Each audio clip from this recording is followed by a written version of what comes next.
Vindo, ótimo. Pessoal, muito boa noite. Sejam todos muito bem-vindos na nossa aula de implementação da reforma tributária. Para quem não me conhece, sou a professora Camila. Nós estamos aqui no ICBR, o nosso instituto, que sempre preza pelo compartilhamento da educação, das informações de natureza contábil.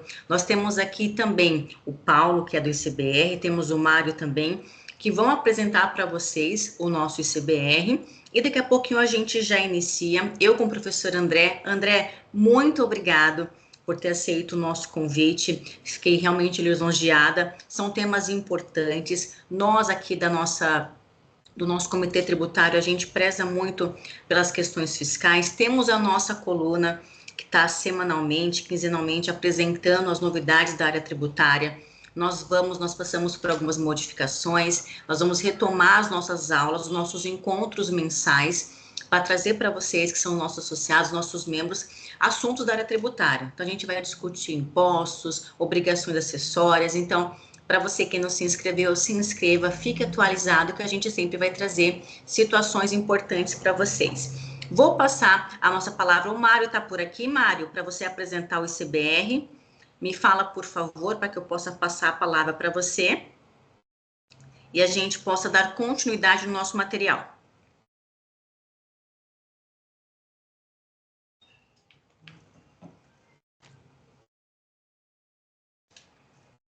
Acho que o Mário não vai conseguir participar, não tem problema. Está com o telefone com problema, isso é normal na nossa era digital. Professor André, quer se apresentar para o nosso público? Nós já estamos com 31 já participantes. Vamos dar início aí aos nossos temas. Pode se apresentar, por favor, mestre. Primeiramente, obrigado pelo convite. Boa noite a todos. Uma parceria aí já de longa data, né? Eu e a professora Camila. Eu confesso que quando fui convidado, eu, na verdade, quase não aceitei, né?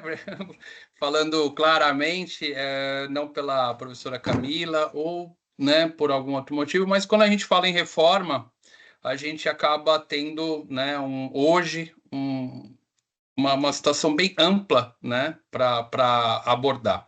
Aí a professora Camila me convenceu, falou, não, vai ser um bate-papo, a gente vai conversar, né, vai tentar chamar a atenção para alguns pontos. Eu falei, então tá bom, então estamos juntos, né, que a gente sempre fala aí no WhatsApp, eu e ela. Então, assim, só para me apresentar, acredito que alguns que estão aqui já tiveram aula comigo, né, na própria televisão. A parceria que eu tenho com a professora Camila é de nos conhecermos de lá.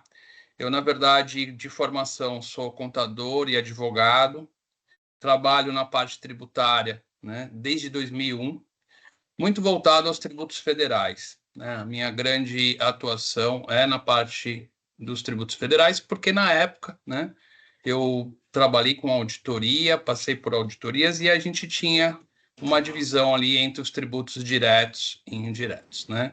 Logicamente que vai passando o tempo, a gente é obrigado, né, a se reciclar, né? Hoje também falando de ICMS, falando de ISS, IPI, INSS, e aí vai essa cadeia longa. Então, o que eu puder contribuir, né? Acho que a gente vai aqui conversar.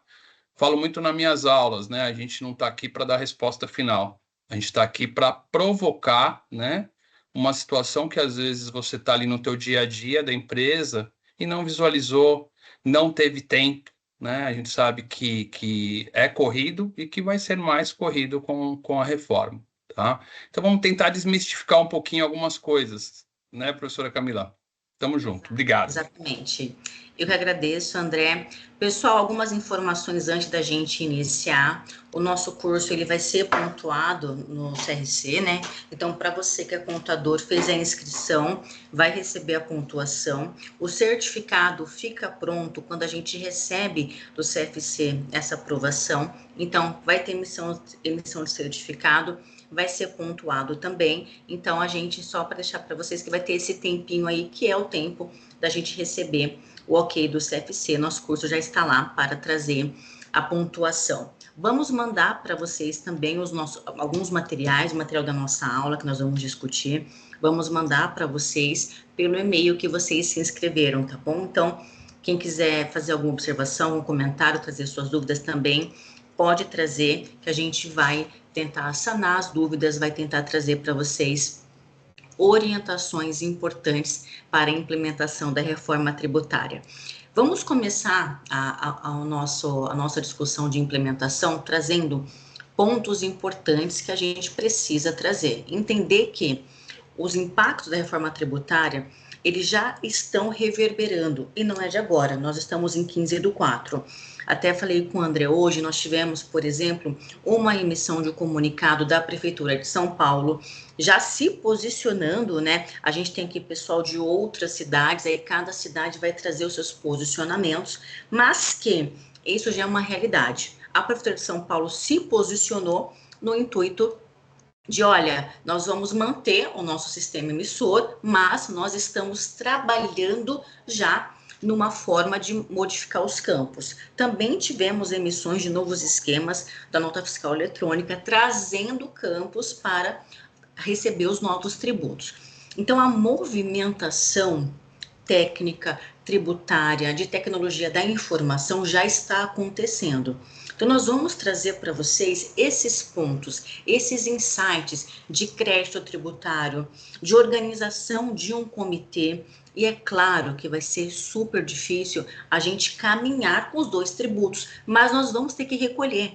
Já é uma realidade esse recolhimento aí, que está sendo chamado de um recolhimento especial, de teste, né? Um recolhimento de teste, para que a gente possa já, é assim que vai funcionar. Então, para a gente trazer para o nosso dia a dia esses insights. Quem já está estudando, já está lendo, já pegou a Lei Complementar 214, quem já está fazendo alguma movimentação, coloca aqui para a gente a sua percepção. Está sendo, o pessoal está aderindo, não está? Então, é importante a gente começar. Quem não começou ainda, né? Acho que todos nós que estamos aqui já estamos nesse momento, mas queria que vocês depois contassem aqui para a gente também como que está sendo essa movimentação. Então, como que nós vamos trazer isso para vocês?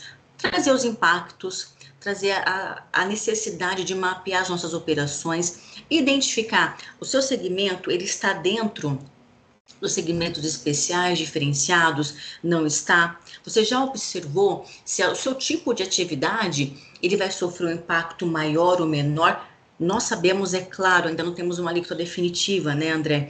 Mas já temos um escopo de uma alíquota, já temos aí, já fez uma junção.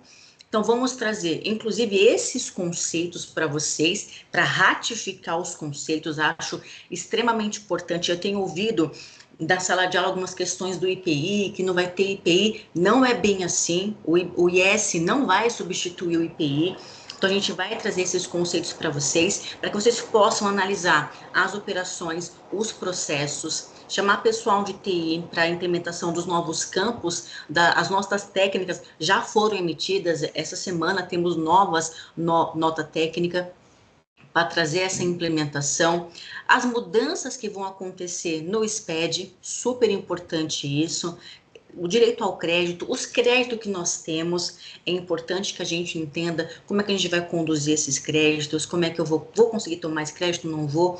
Então, todos esses pontos, entre outros pontos, nós vamos aqui trazer para vocês, e vai ser realmente um bate-papo entre eu e o André, né? Para quem não me conhece, eu sou tributarista, o André também, ele é perito tributário, então a gente tem esse viés da leitura do acadêmico e também do operacional, dia a dia, corporativo, empresa. Então, a gente vai juntar tudo isso aqui junto com vocês, vão colocando as suas observações aqui, o Thiago também já colocou sobre a capacitação, o Thiago vai fazer parte, ótimo, Thiago, seja muito bem-vindo. Então, a gente vai trazer para vocês insights e vocês vão complementando aqui. Então, para iniciar, André, eu gostaria que a gente contextualizasse alguns conceitos importantes e a gente vai junto contextualizando, né? Conceitos, o que a gente vai substituir, como que vai ser a substituição, o IPI vai morrer, não vai, aí a gente vem introduzindo aqui como que nós podemos implementar nas nossas empresas. Vamos lá? Vamos sim, pode seguir, eu vou imputando. Acho que até para fazer uma iniciação, né? Eu falei com a professora Camila aqui em particular, e que se a gente fosse abrir aqui uma votação, né, e colocando alguns pilares, né, hoje eu, né, na minha empresa, alterei, né, o meu sistema de nota fiscal. Eu tenho, né, ali, às vezes, alguma empresa que já você tem um ambiente interno ali. Eu já fiz alguma modificação? Primeira pergunta, né? Segunda pergunta, eu, na verdade, sentei e fiz uma planilha de Excel na minha base de cálculo que eu vou recolher o IBS e a CBS, né? Eu já fiz esse desenho, né? Para isso, olhei para as minhas operações e refleti sobre essas operações, acho que é um outro ponto que fica, né? Por que isso, né? Quando eu falo em operações ou consumo, que a gente tem até uma discussão, né? A reforma do consumo, para mim essa expressão deveria ser né, a reforma sobre a tributação sobre operações, depois eu comento por que eu entendo dessa forma. Se a gente pegar como um exemplo locações, por exemplo, né, que a gente tinha uma discussão entre obrigações de dar e de fazer, né? E hoje essa discussão talvez fique afastada e eu não consiga, né, não tributar. Um exemplo, né? Sentei com o pessoal de TI, né, para fazer ali uma alteração no meu sistema, sentei com a pessoa que faz o lançamento contábil, né? Então, se a gente fizesse, acho que essa votação, logicamente, na nossa correria, né, poucos fizeram isso, né? Olhei as operações para frente, né? Quando eu falo olhei as operações para frente, tenho um planejamento, né, futuro das minhas operações dentro da empresa, né? O famoso FP&A, né, que faz as projeções futuras, já está trazendo, né, esses impactos. André, mas a gente não tem as alíquotas efetivas, a gente não tem realmente as alíquotas que vão ser aplicadas. Aí a gente tem um grande problema, né? Então fica, como que eu vou repassar um preço que eu não tenho alíquota, né, realmente ainda que vai ser aplicado? Então, só para contextualizar, né, a gente tem vários pilares. Logicamente, se a gente tem uma empresa com estrutura maior, talvez essa empresa já iniciou. Mas se a gente deixar para fazer isso, né? Quando a gente mencionar aqui as datas, exatamente o que vão entrar, vai ficar uma coisa muito corrida e o risco de dar um problema seria maior, né? Exato, e até trazendo essa questão, é extremamente importante, o André colocou aqui a questão da locação, né? Então, já entrando em alguns conceitos importantes, quando a gente traz a reforma tributária, através já da nossa lei complementar, a gente precisa entender que aquilo que nós conhecemos como verdade durante toda a nossa vida, né? Assim, a vida inteira, matriz de tributação, os critérios espaciais, pessoais, de valores, base de cálculo, quem é o contribuinte, tudo isso vai sofrer uma transformação. A gente tem conceitos que são pregados através do índice de valor agregado, que é o nosso IVA, que é a base ampla, a neutralidade e o princípio do destino. Então, quando a gente fala de base ampla, é exatamente o que o André colocou, no sentido de que de trazer a tributação para o todo. A gente não vai ter mais aquela, por exemplo, como o André citou, a locação não sofre tributação porque ela não está nem na 116, na lei complementar 116, que tributa o ISS para os municípios, não está na lei complementar 87 de 96, que busca a tributação do ICMS para os estados. Então, o que a gente fazia? Nós tributávamos a renda, o lucro, o faturamento. No conceito de base ampla, aplicando o conceito de base ampla, todas as operações serão base de cálculo. Claro que nós teremos aí isenções, regimes especiais, nós vamos chegar nesse aspecto. Mas essa base ampla, que trago esse conceito, é justamente isso, aonde se preza a tributação das operações. Então, a gente não vai ter mais essa separação. Um outro conceito importante que é pregado com a reforma tributária é o princípio da neutralidade. A neutralidade, o que ela preza? Que o preço do produto não seja modificado pela sua carga tributária. Então, eu vou escolher uma mercadoria. Eu não vou escolher uma em detrimento de outra por conta da tributação. Por quê? Porque quando eu falo de IVA, a nossa tributação ela vai ser por fora, outro aspecto que nós não estamos acostumados. Nós da área fiscal estamos. Por que nós estamos? Porque a gente está acostumado a por IPI, ICMS, ST. Mas o consumidor final não está acostumado a entender isso. Nós tivemos a legislação em BPT demanda que a gente coloque no corpo da nota ali ou o percentual dos tributos ou a carga tributária. Depois disso, que é recente, não sei se foi 2012, não sei se o André lembra quando começou isso, acho que foi 2012 mais ou menos, que a gente começou a ser obrigado a colocar nos dados adicionais das notas. Me lembro. A Acho que foi data, assim, não. 2012, acho que foi mais ou menos 2012.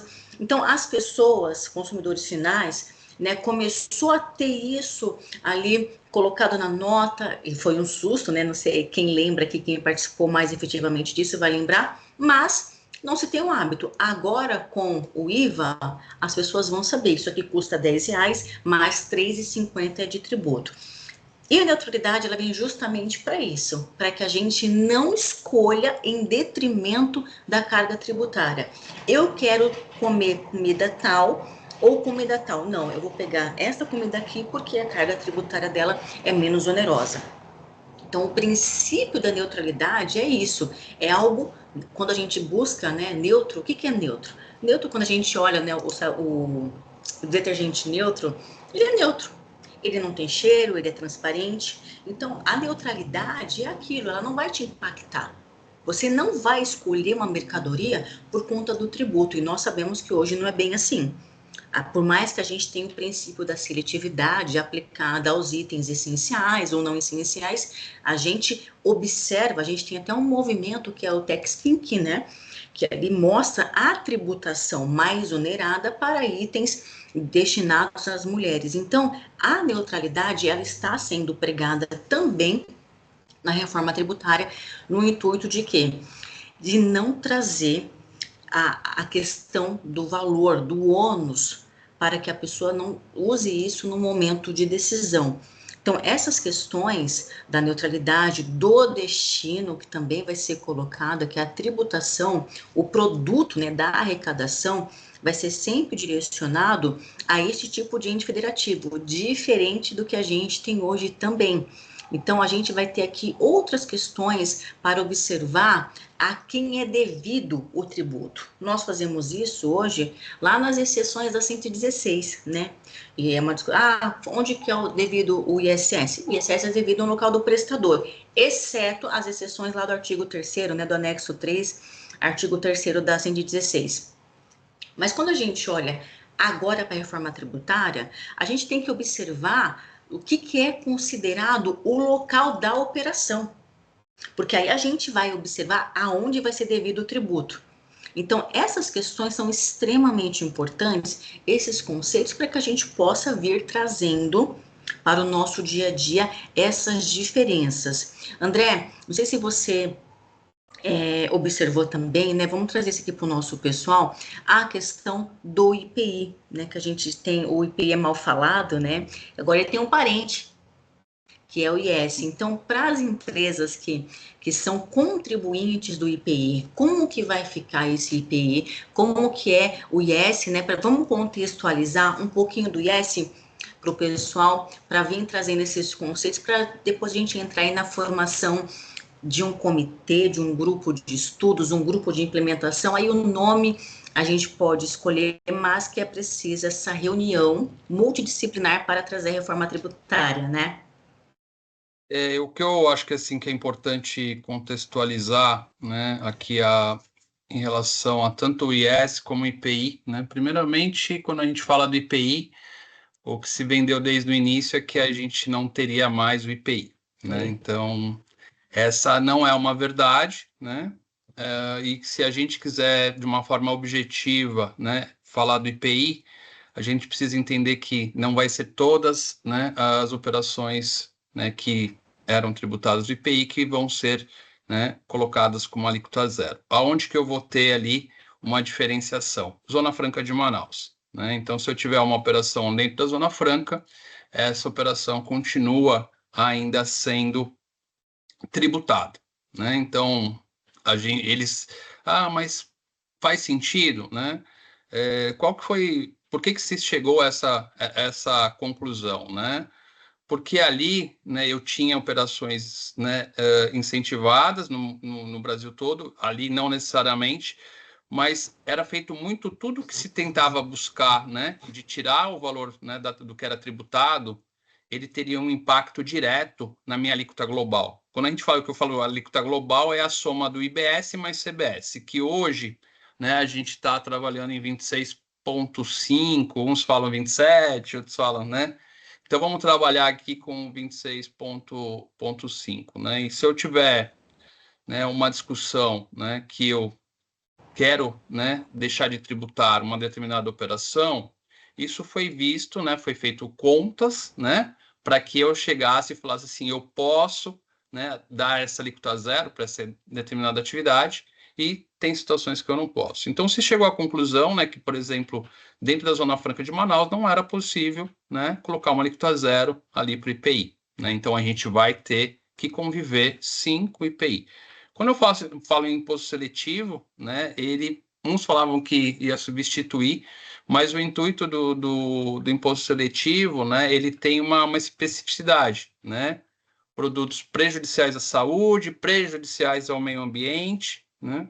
Então, ele tem talvez o intuito aí de substituir o IPI para algumas situações, mas entendo que o objetivo dele, ele busca uma outra situação.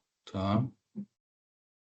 Exato, e até essa questão, né, é super importante a gente pontuar que a reforma tributária veio com esse viés da simplificação da obrigação acessória, mas a gente saiu de um tributo ICMS, IPI, PIS, COFINS e ISS e fomos para um IVA dual para o IS, né? Então a gente precisa observar o que? Nós tivemos a junção do que seria o PIS e COFINS para o CBS, então o PIS e COFINS deixa de existir. Nós vamos falar daqui a pouco do cronograma. Ele vem a ser o CBS, que são as contribuições. Nós temos a junção do ICMS com o ISS e vem para o IBS. Por isso que a IVA dual foi uma adaptação, né, só para a gente contextualizar um pouco histórico aqui, para a gente entender, a reforma tributária, ela veio, e é claro, a gente sabe que muita gente não cria nada, a gente copia as coisas, tá tudo certo, são poucas coisas que de fato são inovadas, é um sistema de tributação praticado pelo mundo. Só que no mundo tem um IVA único. Só que como que a gente vai juntar 4 tributos em um tributo? Não tinha como. Como que nós vamos juntar 3 esferas de tributação, que é a União, o Estado e o município, em um único tributo? Então, a gente, por isso que um outro princípio que está sendo pregado, além da neutralidade, da base ampla, é a questão da alíquota uniforme, que é justamente buscando o quê? Nós temos uma única alíquota que representa o ISS e o ICMS, que é o IBS, e teremos uma outra alíquota que vai representar as contribuições, que é o CBS, e juntas elas vão perfazer o IVA dual. Então a gente vai deixando ali o ICMS, vai deixando o ISS e passando a praticar o IBS. Nós vamos deixando o PIS e a COFINS e tributando o CBS. E com o IPI não morreu, né? Ele não morreu.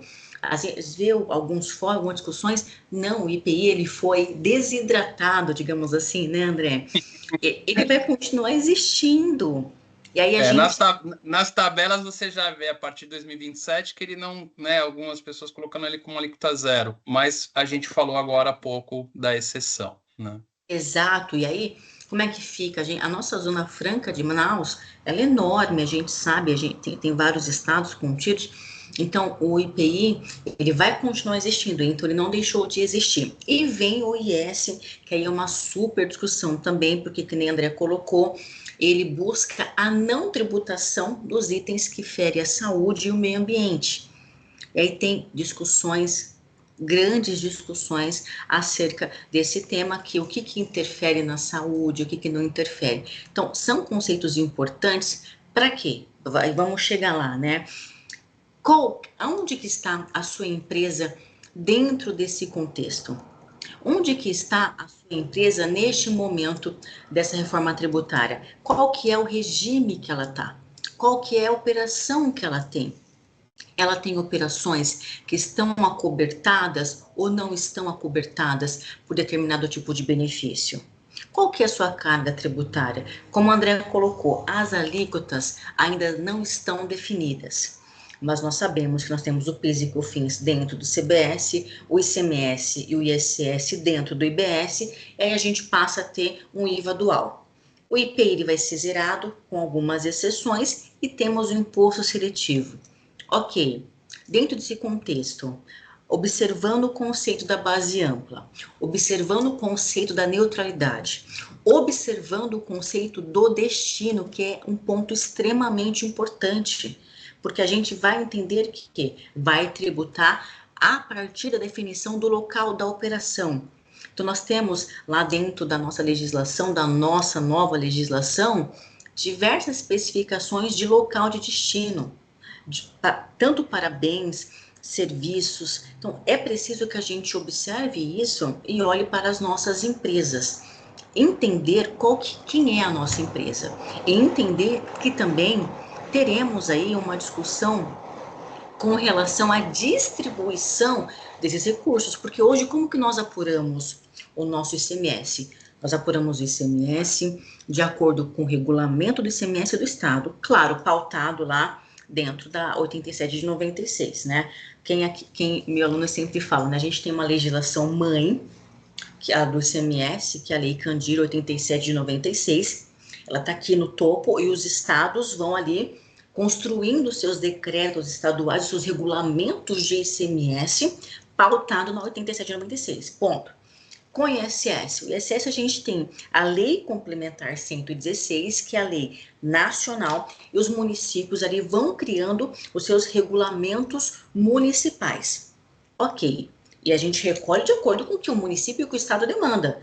Isso vai demandar como a gente recolhe, como a gente apura, como a gente entrega. Ah, no SPED eu tenho diferencial de alíquota, eu tenho que fazer a abertura da interna da interestadual, São Paulo. Não, eu não preciso. Eu preciso fazer a diferença do imobilizado do consumo, Santa Catarina. Minas não precisa fazer nada. Você joga lá no débitos especiais do E110. E o município? Não, aqui é 2, não, ali é 5. Ele determina. E agora isso tudo estará centralizado. Os estados irão definir as suas alíquotas do IBS, os municípios irão definir as suas alíquotas do IS, e nós teremos um comitê que vai fazer a distribuição desses valores. Então, é importante a gente entender as nossas operações. Concorda, mestre? Esse Com esclarecimento. certeza. Quem é a gente na fila do pão, né? E assim, até complementando, quando a gente sai aqui do ICMS, por exemplo, da professora Camila, e a gente vai para o PIS e COFINS, né? Dando essa aula até ontem, 15 dias atrás, falando um pouco de créditos de PIS e COFINS. Então, quando você faz, né, uma apuração de PIS e COFINS, se você faz a leitura ali da lei, né, que rege o PIS e COFINS, Lei 10.833 de 2003, 10.637 de 2001, ele, na verdade, ali no artigo 3º, ele te coloca as situações que você pode tomar crédito, né? Então, ele coloca uma situação, né, para insumos, outra situação para, né, energia, imobilizado, e em alguns momentos acaba te vinculando, né? Se esse imobilizado está sendo utilizado na produção, quando a gente fala em energia, não necessariamente eu preciso ter uma energia da produção. Isso tudo, gente, vai acabar, né? Eu não vou ter mais essa necessidade de ficar controlando isso, né? Então, toda a questão que eu tinha, né, de dificuldade, puta, se eu sou um analista que eu calculo o ICMS e o PIS e COFINS, cara, uma regra é o ICMS e outra regra é o PIS e COFINS, né? Então, a legislação também, a gente vai demorar um pouco para pegar, mas lá na frente a gente vai ter muito ganho, né? Não estou nem entrando no mérito em relação se nós teremos uma alíquota efetiva menor ou não, né? Em relação a onerar ou não a operação. Não estou entrando no mérito. Estou entrando no mérito aqui da profissão né, fiscalista, né, do analista, do assistente, da pessoa que está ali, né, na linha de frente fazendo esse cálculo. Eu mesmo, é que eu falei no início, eu fui alocado numa esfera federal de aprendizado, né? Hoje não, hoje a pessoa que está entrando, ela vai ter que dominar tudo. Ela vai dominar todo o IBS, o CBS, o IS, né? Então, o próprio, né, a intenção do legislador é tornar isso mais uniforme, né? Então, a cadeia, por exemplo, de crédito, né? Se alguém pagou, né? Nós vamos entrar depois um pouco em relação a pagou efetivamente, né? Eu vou poder me creditar, né? Não vou precisar fazer aquela análise, né? Que eu vinha fazendo para ICMS, para PIS e COFINS, né? Por exemplo, o ISS né? A gente não tem muitas situações, né, de crédito, né, em relação a isso, mas acompanho aí o racional, sim, né? Com base no que a professora Camila falou. E uma outra situação também, né? Eu tenho lá todos os estados com todos esses regulamentos. Se eu falo de PIS/COFINS, eu tenho que conhecer outras duas legislações, né? Se eu falo do ISS, eu tenho cada particularidade para cada município. Mas eu não atuo em todos os municípios, mas pelo menos no que a empresa pratica alguma prestação, você precisa conhecer a fundo. Então, tudo isso, gente, a gente vai deixar um pouquinho de lado, né? A gente vai começar a deixar de lado aos poucos.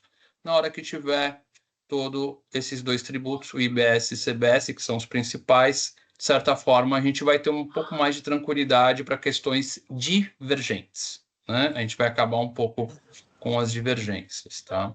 Isso que o André colocou é um ponto importante, porque, de um lado, nós teremos menos contencioso, mas, por outro lado, nós teremos outros contenciosos. E esse ponto é importante porque a gente já tem diversas discussões acerca da reforma tributária, até inclusive a questão do uso pessoal ou não da destinação, por conta daquela base ampla que nós comentamos. Trazendo esse contexto, né, do IBS e do CBS, a gente mudou a nossa matriz, né, a nossa regra matriz, porque antes a gente tinha ali, né, perfeitamente, né, nas minhas aulas de assistente fiscal, de iniciação às rotinas fiscais, de analista, de assistente, sempre pontuo quem o ICMS é vinculado, não é vinculado, o tributo é direto, indireto, para quem que a gente responde esse tributo, para quem a gente não responde esse tributo, né, até os exercícios das aulas era dessa forma.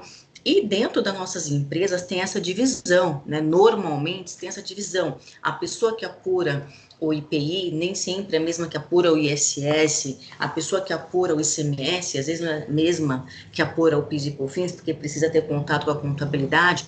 Então, a gente tem essas segregações. E com o nosso IVA dual, que vai ter dentro do IVA dual o IBS e a CBS, é o que nós chamamos de tributos harmonizados. Isso está lá dentro do nosso artigo 149. Por que que a gente tem esse conceito agora dentro da legislação, no artigo 149, dos tributos harmonizados? Porque eles estão juntos. Então, eles são tributos que não são vinculados. Diferença que nós tínhamos quando a gente tinha aquela regra matriz de 5 tributos, mesmo com a corrente de 3, né? A gente tinha corrente de 5 e corrente de 3. Né? Eu sempre falei da corrente de 5, nunca deixei de falar dos outros dois, mas nós temos as correntes que tratam como 3 tributos. Então, a gente hoje, com o IVA dual, né, a gente tem o conceito de tributos harmonizados, onde nós temos a tributação não vinculada, sem destinação específica e a competência compartilhada. A gente não vai ter mais, não. Foi fiscalizado pelo município, quem nunca, né? Eu já fui fiscalizada pelo município, pela União e pelo Estado. Com os tributos harmonizados, é uma competência que é compartilhada. Então, a gente precisa sempre observar que a nossa regra matriz de tributação, ela vai sofrer diferenças importantes, principalmente no seu critério material. Por quê? Porque a gente viu lá que a base é ampla. Então, a definição da tributação, ela estará vinculada à operação, não mais especificamente ao que nós tínhamos. A gente tem ali na 116, o que é serviço, a gente tem no regulamento do ICMS. Então, a gente precisa vir trazendo, por isso que é importante entender quem é a nossa empresa. Então, vir entendendo, olha, agora a gente tem os tributos harmonizados, a gente vai ter os impostos e as contribuições, que ali, quando a gente fala dos impostos, não vai ter uma destinação específica, vai ser compartilhado. Quando a gente fala das contribuições, é mais ou menos o que a gente tem dentro do nosso PIS e COFINS. O nosso critério espacial também sofreu modificações. Por quê? Porque agora eu vou levar em conta o local da minha operação. Eu vou levar em conta o local que está o meu imóvel, eu vou levar em conta o local que foi prestado o meu serviço. Então a gente precisa vir trazendo esse novo fato gerador, né? Quando que eu vou considerar o fato gerador do IBS e da CBS, que na verdade é o fato gerador do IVA, porque nós temos o IVA dual, que é os dois juntos, é o CBS e o IBS. Então, e agora? Qual que é o fato gerador? Então, o nosso critério temporal também vai sofrer modificações. Então, a gente precisa vir observando esses critérios, quem vai ser o sujeito dessas operações, para que a gente possa modificar aos poucos, é claro, né, gente? Aí a gente vai entrar no nosso próximo tópico, que é quem é minha empresa? Eu estou implementando, não estou? Eu estou observando? Por quê? Trazendo agora, né, o nosso cronograma da receita que a gente tem disponível, é o quê? Nós estamos agora em 2025, onde nós teremos a emissão das legislações. As legislações que vão ser regulamentadoras, que vão trazer a operacionalização de como a gente vai implantar. Depois nós teremos, lá em 2026, no próximo ano, um ano de alíquota teste, que vai ali ser de 0,9% e de 0,1%. Então, a gente vai ter um novo recolhimento. Nós estamos preparados? Temos fluxo de caixa? E aí a gente vai passando aí nessa alíquota teste, nesse ano, o ano que vem é de teste dessas alíquotas, aí nós passamos lá para 2027, onde nós teremos a cobrança integral da CBS, que são as nossas contribuições, que vão substituir o PIS e o COFINS. Agora, pensem aqui comigo, né? Ok, vamos em 2026 pagar ali parcialmente o CBS em alíquota de teste, ali no percentual de 1,9, ok. Em 2027, nós teremos a extinção do PIS da COFINS. Então, assim, parece, para mim, tá? Falando de mim, professora Camila, que tenho 18 anos de área fiscal, ver a extinção do PIS e COFINS é uma coisa ainda que tão verdadeira, que está na legislação, ainda utópica, né? André que faz perícia tributária que me diga, né, André?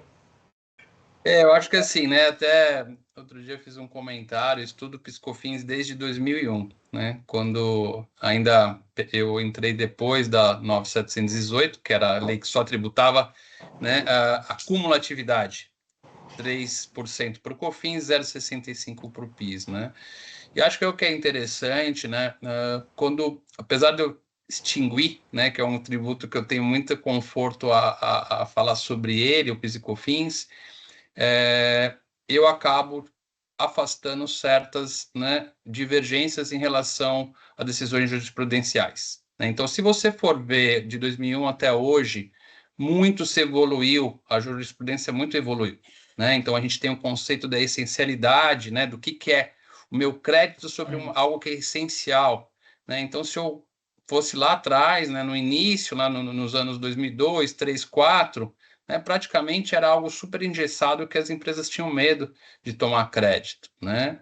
Então, Exato. ao mesmo tempo que sai, né, algo que eu domino, eu vejo que a gente está avançando positivamente, né?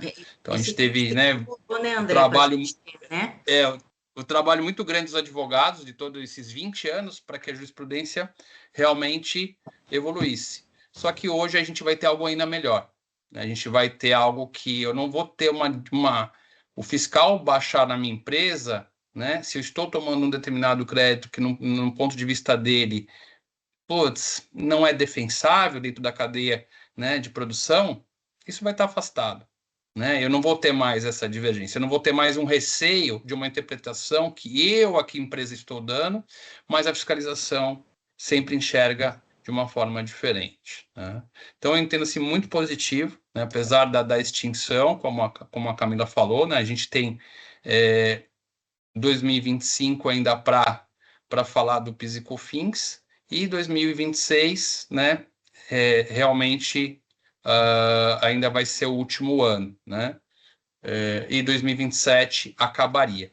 Acho que um ponto importante quando acaba, algo precisa entrar no lugar, né? Como a Camila falou. Então, já coloquem na cabeça, acabou o PIS e COFINS, entra a CBS 100%. Um ano antecedente, né? O ano antecedente, o que eles fizeram? Colocaram essa alíquota de teste. Então, o que a gente tem para o IBS? Um recolhimento de 0,1%, né? E um recolhimento de 0,9% para o CBS. Então, vamos ver como vai se comportar, né, 2026 através desse teste. 2027, acabou-se o teste, né? Acaba-se o PIS e COFINS, nasce a obrigatoriedade do recolhimento do CBS, se a minha memória está boa, em 99,9%, né? Exato. Estou correto, né? Então, aí começa a se desenrolar, né? Algo que a gente vai ali pelo menos até 2033. Acho que aí Camila pode complementar e eu ajudo também, Camila. Exato. Então, o que que vai acontecer, pessoal? Isso tudo é para trazer para a gente que o quê? 2025, agora, nós estamos em abril.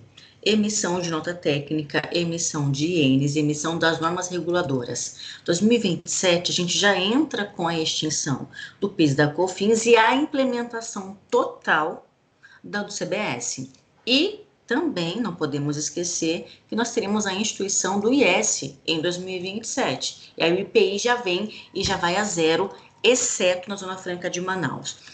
Então, 2027 vai ser um ano que a gente vai ter mudanças importantíssimas. Ano que vem nós vamos começar ali paulatinamente, fazendo recolhimento, fazendo a entrega, né? O recolhimento é de 1,9%, mas em 2027 a gente deixa de pagar PIS e COFINS, deixa de apurar PIS e COFINS, nós passamos a apurar e recolher o CBS, nós reduzimos o nosso IPI a zero, exceto na Franca de Manaus, e temos a implementação do IS. Em 2027 e 2028 já entra essa mesma metodologia, mas para o IBS. Então, o que vai acontecer em 2027?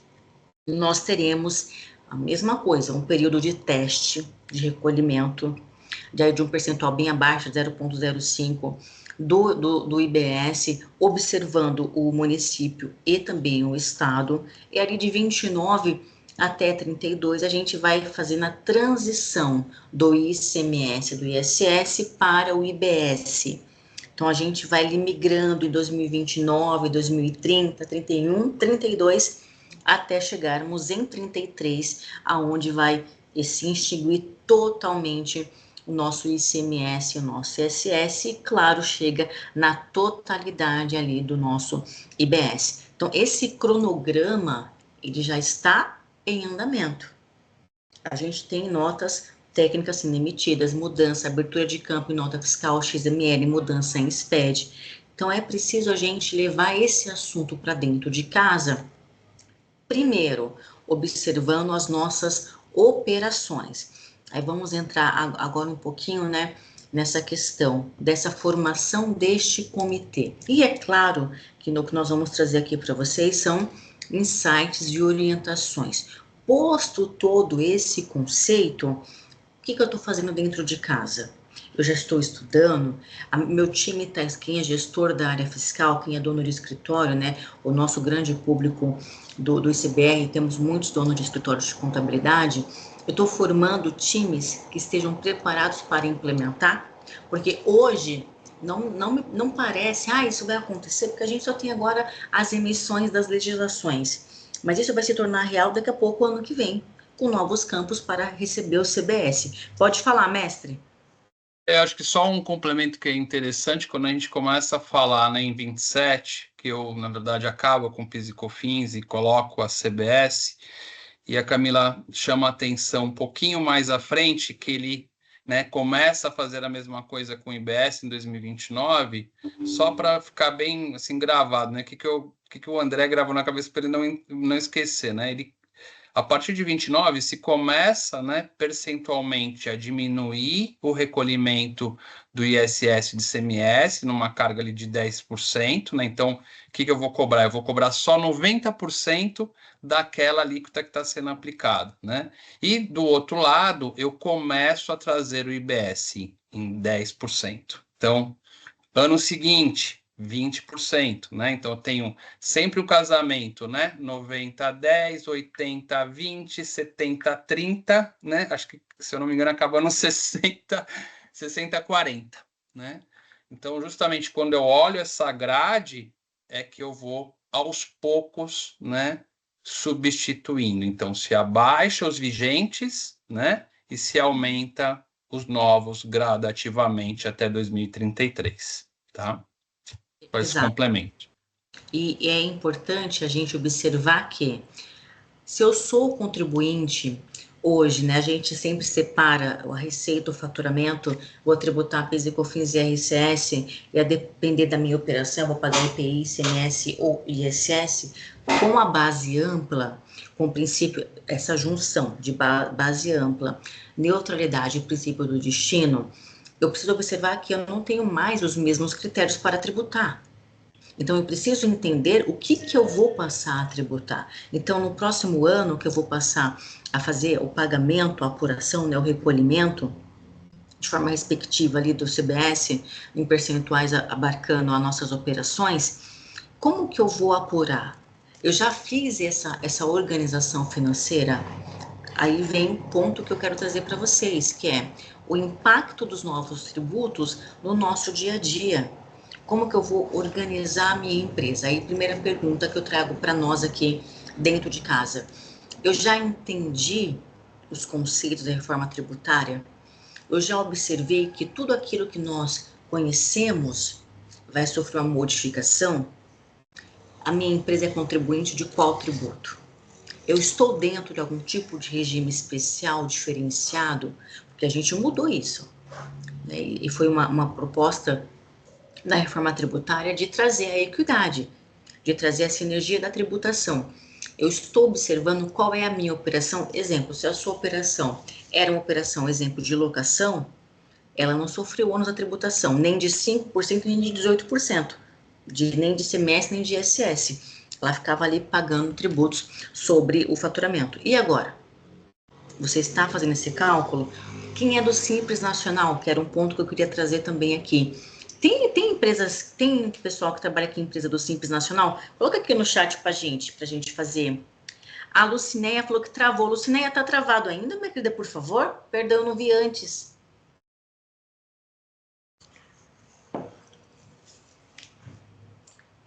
Quem aqui? Ah, perfeito, obrigada. Quem aqui é do Simples Nacional, que já observou que nós teremos aí a possibilidade do crédito, mas eu tenho que pagar se já está fazendo as contas, se vai ou não vai fazer essas apurações de forma diferente. Quem aqui já fez essa conta que é do Simples Nacional? Contem aqui pra gente. Porque a gente vai ter essa mudança importante quando a gente fala da implementação da reforma tributária. E esse ponto vai ser um ponto que, no projeto da reforma tributária, né, foi colocado que o Simples Nacional seria uma parte que não seria mexida. Lembra disso, André? Que Sim, não ia sofrer, não isso ia sofrer alteração, né? não aconteceu, né? Exatamente. Eu acho que até para chamar a atenção, né, o pessoal vem chamando essa alteração do Simples em regime híbrido, né? É uma opção que vai ter que ser feita, né? O regime unificado, vou falar né, quando a gente falar do Simples Nacional, a gente está falando de um regime unificado, onde eu tenho todas as alíquotas ali sendo recolhidas em percentuais, né, individualizados. Mas vai se dar uma opção, né, de eu ter esse regime híbrido, né, que é o que? Eu fazer o recolhimento do IBS e CBS de uma forma regular, né? Então eu vou, em paralelo, recolher ali o meu simples, provavelmente aos poucos vai se excluir ali algumas tributações que estão ali dentro, mas eu vou recolher o IBS e CBS de uma forma em paralelo. Então, eu vou recolher exatamente ali o valor por fora. Ah, mas por que isso, né? Por que uma empresa vai, né, vai querer fazer isso? Porque muitas vezes, gente, a gente vai ter que pensar agora em quem está comprando daquela empresa do Simples. Então, se eu estou fazendo um paralelo, né, dando uma opção para recolhimento disso em paralelo, quem comprar de mim, né, vai poder tomar esse crédito. Então, será que não vou ter, né, sempre um interesse maior, né, em eu sendo simples, pessoas, né, que venham me procurar mais para que eu tenha um regime, né, híbrido e para que ela possa, quando adquirir de mim, tomar o crédito, né? Então, sim, aquilo que não ia mudar, ele mudou Mudou. bastante, né? E Não é bem sei se... interessante essa questão que o André falou, e eu queria trazer isso para a nossa aula de hoje, é do seguinte: foi prometido que o Simples Nacional não sofreria modificação, mas em sua natureza ele não mudou. Ele continua sendo o Simples Nacional. Só que agora ele tem a possibilidade, ele pode optar em apurar e recolher o IBS e o CBS. E pode transferir esses créditos no mesmo montante que recolheu, que nem o André citou, a mesma coisa. Vai fazer essa opção durante o ano. A gente vai escolher isso, que nem a gente faz as nossas escolhas de regime de tributação. A gente escolhe e fica ali o ano inteiro. Se ele escolheu ser contribuinte do IBS, da CBS, você vai ficar ali dentro durante o ano todo e você vai poder transferir crédito. Agora vem a pergunta: isso não muda o Simples Nacional? Claro que muda. Muda de forma extremamente significativa. Por quê? Porque você vai gerar competitividade. Aqui o Marcos falou que tem empresa do Simples. Então, assim, eu sou do Simples, eu sou um mercado, aí lembra do princípio da neutralidade. Não, o tributo não vai fazer ou decidir entre A e B. A carga tributária não vai diferenciar os produtos. Eu quero tomar um produto XPTO. O produto XPTO, ele vai ter o seu preço, independente de qualquer coisa, formado pela indústria, mas ele não vai ser modificado pela carga tributária, né, da neutralidade. Base ampla, as operações são tributáveis, ok. Sou do Simples Nacional, o mercado. O André é do Simples Nacional, o mercado. Eu não tenho caixa para apurar o meu Simples Nacional e optar por apurar o IBS e o CBS no regime regular. Eu não tenho esse dinheiro. Não tenho caixa para isso. Minha empresa é pequena, enfim. O André tem um mercado com mais tempo, né, de praça, e ele já tem ali um fluxo de caixa melhor, ele tem ali fornecedores, ele tem, enfim, ele tem uma vantagem competitiva financeira. E ele tem condições de transferir crédito. Então, ele vai apurar o IBS e o CBS e ele vai transferir esses créditos. A empresa que não é do Simples Nacional, que é do regime periódico de apuração, ela vai adquirir essas mercadorias de quem? Do meu mercado ou do mercado do André? O mercado do André vai dar crédito para ela. Então, ela vai observar isso na hora de comprar. Hoje, nós já temos essa observação do Simples Nacional, quando a gente fala de ICMS, porque o Simples Nacional transfere, né, o ICMS lá de acordo com a Lei Complementar 123, de acordo lá com a faixa de faturamento dele. Ok. Nessa compra, eu vou me acreditar do que ele está dentro dessa faixa. Ali vai ser um percentual de 4,3, 3,20 e poucos, né? Enfim, ok.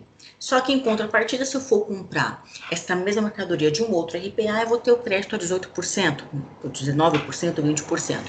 Em planejamento tributário, quando a gente faz planejamento tributário, a gente observa, se você não é do Simples e você compra do Simples, você está ali, mercadoria, né, se você é contribuinte do ICMS, você está deixando de ter um crédito maior. Com esta opção do Simples Nacional, aonde ele pode apurar e recolher o IBS e o CBS, transferindo esses créditos, é claro que isso vai gerar uma vantagem competitiva. Então, por mais que em sua natureza, né, não mudou? Não mudou. O Simples continua sendo simples, da forma que ele é, até então da forma que ele é. Mas, uma vez que essa empresa do Simples tem essa condição financeira de fazer esse recolhimento, essa apuração, entregar esse crédito, isso vai gerar uma vantagem competitiva e isso precisa ser pensado, isso precisa ser calculado para ver se a gente consegue ou não consegue trazer isso para o nosso dia a dia. Então, até em tom de orientação, dentre outras situações, se você é do Simples Nacional, observe se você vai manter o seu regime do Simples Nacional puro, como ele é, ou se você vai fazer a opção por fazer esse recolhimento, transferir esse crédito e, consequentemente, aí, um possível aumento dos seus clientes, porque você vai passar o direito ao crédito a eles. Ainda dentro dos conceitos, né, que eu quero trazer para vocês, e foi um ponto muito discutido, com relação aos benefícios fiscais. Aí, André pode me complementar, né, também, claro, dentro da sua experiência, nós temos os nossos benefícios fiscais pautado de uma legislação nacional, claro, porque senão imagine só como ficaria, né? Então, todos os regimes especiais, as benesses, né, elas são criadas, constituídas, claro, para incentivar determinada região, determinado estado, determinada sazonalidade, e é super bem aceita e necessária, mas, claro, tem que ter uma organização dentro de uma legislação complementar nacional para que os municípios e os estados não criem situações onde desprivilegie o outro de forma muito intensa, que traga de fato ali para o estado um recolhimento melhor de acordo com a região, mas ali preservando a não guerra fiscal. E a gente tem o que dentro do IBS, do CBS, dentro da reforma tributária? Nós temos os regimes diferenciados e os regimes específicos. Então, essa questão da mudança da tributação, da carga tributária, ela é necessária análise. Professora, eu estudo Simples Nacional, já colocamos aqui que a gente vai ter mudanças. Professor, eu apuro o IPI, o seu IPI vai ser a zero. Não, mas nós vamos na Franca de Manaus, ele não vai ser a zero. Aí vem uma pontuação dos regimes especiais. Nós teremos regimes especiais. Esses regimes especiais, eles são destinados a determinados segmentos, onde as alíquotas virão a zero. Então, nós temos a questão da cesta básica, que foi um ponto extremamente discutido. André acompanhou essa discussão da cesta básica, André? Eu só, na verdade, sempre básico, né? via essas discussões, a grande preocupação era o aumento da alíquota, né, final, né? Então, Exato. quando ia lá um setor que queria ali um benefício, né? Então, no caso, né, mesmo cesta básica, já se programava uma subida daquela alíquota de 26,5%, né? Eu não lembro quando iniciou, né? Mas toda essa discussão das entidades, né, que iam até lá, isso foi bem falado, a gente, né, não consigo especificar cada um, né? Mas é isso, eu dou um benefício, a alíquota vai subir. Quem vai ter que pagar isso vai ter que ser aí o restante, né, dos contribuintes, tá? Exatamente. O ponto que eu queria chegar foi exatamente o que o André colocou. Se alguém vai ser beneficiado, o outro não vai ser beneficiado. Será que nós tínhamos essa equidade? Isso é um ponto extremamente importante para a gente refletir. Então, quando a gente olha os regimes diferenciados, a gente vai ter algumas segregações. Então, por exemplo, a cesta básica nacional, um ponto de discussão, por quê? O que nós temos hoje? A cesta básica nacional era determinada pelo Estado, porque ela tem ICMS. Então, a gente tem uma cesta básica no Rio de Janeiro, a gente tem uma cesta básica em São Paulo, a gente tem uma cesta básica no Rio Grande do Sul, a gente tem uma cesta básica em Santa Catarina, que o Estado vai construir. Por quê? Porque, de acordo com a nossa Constituição, lá no artigo 152, 150, até o 159, tem as atribuições de quem é competente ou não, a competência tributária prevista na Constituição. Nós tivemos uma emenda à nossa Constituição, que foi a nossa emenda 132, que agora estamos regulamentados através da LC 214, que trouxe a cesta básica nacional. Então, não vai mais valer o que nós entendemos de cesta básica. Professora, eu estou no Paraná. No estado do Paraná, nós temos determinados itens considerados na cesta básica. Professor, eu estou em Santa Catarina, eu tenho outros itens considerados na cesta básica. Hoje nós temos uma cesta básica nacional. E a discussão foi muito forte com relação a quais itens são considerados como item essencial para uma cesta básica, prezando o Brasil inteiro. Por quê? Por conta do estado, das questões regionais. Então, nós temos coisas que aqui em São Paulo podem ser essenciais e não essenciais lá em Roraima. Lá em Roraima pode ter um item que é totalmente essencial e não é aqui para o Brasil, para São Paulo. Então, a gente teve uma discussão muito grande acerca da cesta básica nacional, para definir em âmbito nacional o que é essencial, de fato, não é uma tarefa muito fácil. Para essas discussões foram chamados nutricionistas, tributaristas. Por quê? Porque, de fato, é algo para se pensar o que é essencial. Outro item dentro dos regimes especiais são dispositivos médicos, produtos de hortifruti. A gente tem também a questão ovos, frutas. Nós temos também serviços de educação de ensino superior, que está dentro do ProUni. Nós teremos também para as atividades de reabilitação das zonas históricas. Então, a gente tem alguns itens classificados como diferenciados numa alíquota zero. Mas nós também temos itens que têm uma redução no percentual de 60%. E aí, esses segmentos não tem dentro da nossa legislação, né, tá lá no artigo 9 da nossa emenda, o CNAE. Lembra, a gente já passou por isso com o PERSE, né? Que CNAE que é, que CNAE que não é, né? A gente teve esse problema enorme no PERSE. Quando a gente olha para os regimes diferenciados, nós temos reduções, e essa redução de 60%, ela vai abarcar quem? Educação, saúde, dispositivos médicos e de acessibilidade, transporte público coletivo de passageiros rodoviários, alimentos que são destinados ao consumo humano, produtos de higiene pessoal, produtos agropecuários, pesqueiros, insumos, produções artísticas e bens e serviços relacionados à soberania nacional.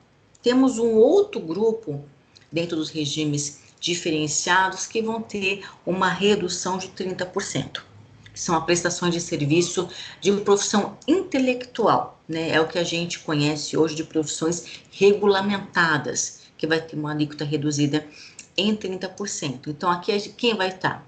Profissão intelectual, desde que esteja ali sujeita a fiscalizações pelos conselhos. Então, são aquelas profissões que são regulamentadas. Ainda temos, dentro dos regimes, os regimes que são considerados especiais. Então, vejam, nós falamos agora dos regimes diferenciados. Os regimes diferenciados, eles têm ou alíquota zero, ou redução de 60%, ou redução de 30%.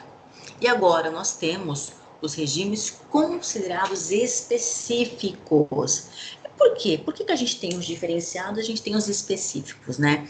Aí vamos simplificar, a gente vai caminhar, nós vamos andar anos com os dois. Simplificação, eu não sei, só em 35, né? A gente já vai ter superado tudo isso. Então, os regimes específicos, eles vão ter uma tributação diferenciada. Eles podem ter, por exemplo, a incidência monofásica, que não vão gerar créditos na sua distribuição. Então, quais são os regimes específicos? A gente precisa entender, aí vem mais uma vez, quem é a nossa empresa. Regimes específicos dentro da reforma tributária, a gente tem serviço financeiro, a gente tem os serviços com operações de imóveis, planos de assistência à saúde. A gente vai ter serviços que estão destinados especificamente a instituições financeiras. Então, a gente precisa entender quem é a nossa empresa. Regimes, sociedades de cooperativas também estão dentro. Serviços de hotelaria, parque de diversões, temático, agência de viagens. Então, aí vem a pergunta. Vocês, né, e vem aqui para o André na experiência dele de sala de aula, vocês têm visto tais segmentos fazerem essas discussões? Ah, não, a minha empresa, ela é serviço de transporte. Ou não, a minha empresa, ela é um hotel, ela é um parque aquático de diversão. qual regime que eu estou, qual regime que eu não estou, para trazer esse contexto para dentro de casa, essa identificação de quem é a nossa empresa. Tem visto, André?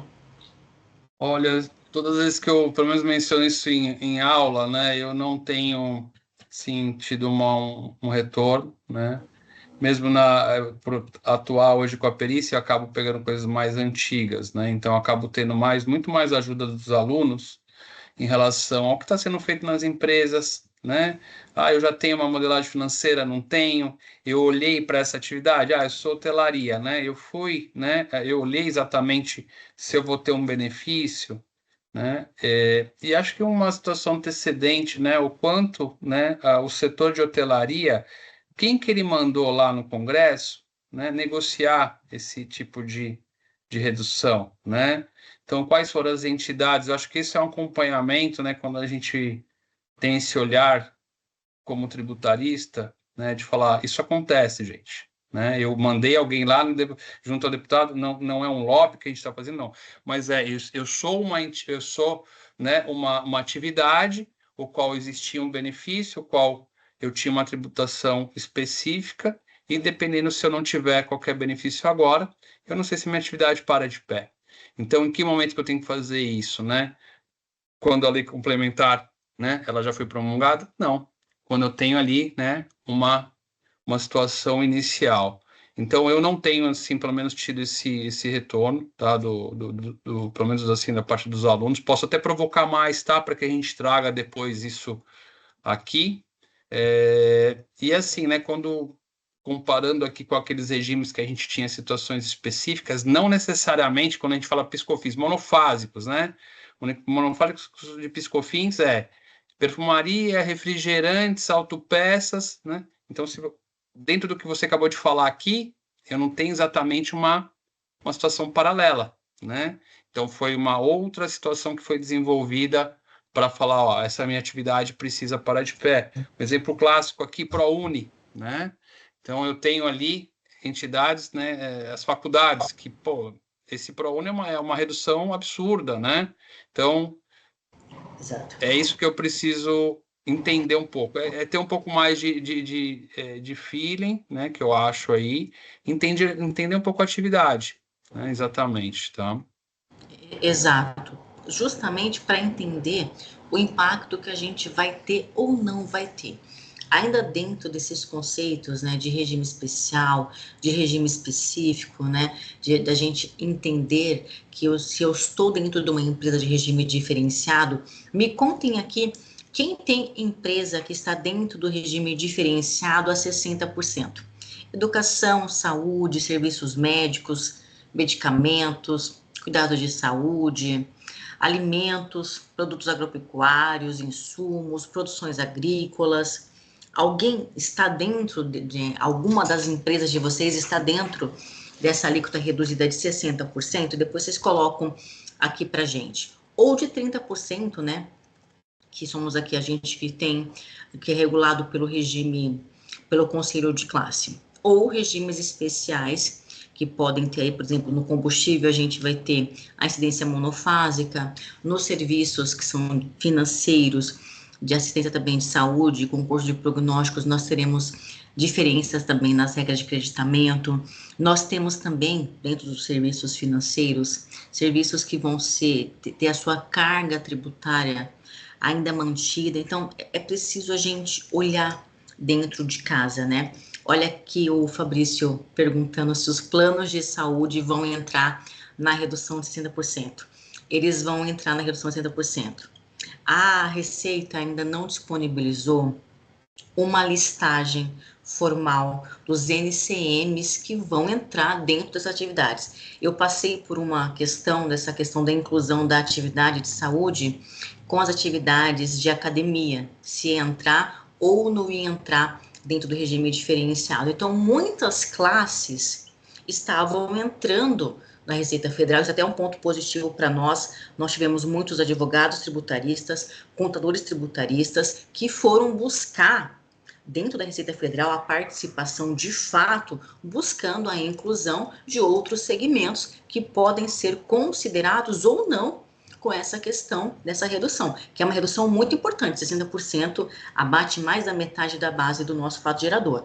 Então, é importante a gente observar que foi colocado as atividades, e aí a gente volta no conceito que a gente trouxe anteriormente, que busca a tributação do todo, que é o conceito da base ampla que a gente já discutiu aqui. Quero colocar para vocês também o imposto seletivo para saber quem é que vai ser o contribuinte do imposto seletivo, que ele vai ter a mesma característica que nós temos no IPI, ele é irmão do IPI. Então, a gente vai morrer com o IPI 27, menos Zona Franca de Manaus, mas nós teremos o IS que vai partir do pressuposto da seletividade que está presente no IPI e no ICMS, que são os itens que são considerados superficiais a nossas, ou prejudiciais à nossa saúde. Dentro do IPI, nós temos tributação que vai de 0 a 300%, e um ponto importante também, que vai trazer o IS, que eu estava torcendo para que não, mas é a questão da extrafiscalidade. Ou seja, o governo ele permaneceu com essa característica dessa fiscalidade, que é justamente esse indexador econômico, onde é se utilizado para incentivar ou incentivar determinado segmento. Então, o governo, né, gostaria que o André colocasse essas observações, que de fato o governo manteve essa extrafiscalidade justamente para não perder a mão, o poder de poder fazer essas alterações, né, André? Partindo aí do princípio da anterioridade, da legalidade, podendo aplicar a noventena, né? Quando a gente fala, né, nesse sentido, a gente tem o IPI como um clássico disso, que eu posso alterar a alíquota ali de acordo com a conveniência, né, e necessidade do momento, né? Então, um exemplo clássico é o IPI de carros, né, que eu ia lá e às vezes aumentava ou reduzia, né? Então, quando a gente fala aqui, né, do IES, eu estou entendendo que é a mesma linha, né? Eu vou estar ali trabalhando com isso de acordo com o que eu vejo. É quase que uma dosagem ali, né, do mercado, né? Então, não tem muito como fugir, né? De certa forma, tem uma situação muito paralela com o IPI, né? Exato. E justamente a gente observa que quando o IS, observando a sua matriz de tributação, ele vem com extrafiscalidade e ele vem com questões específicas que vão buscar a tributação sobre a produção, a extração, a comercialização e a importação. Ou seja, a base dele, a matriz dele foi aumentada, uma vez que ele vem aí tentar substituir o IPI. Então, a gente vai observar quais são os segmentos que trazem a questão de ser prejudicial ou não para a saúde. E aqui entrou uma outra discussão muito grande, porque ele observa a extração de carvão mineral.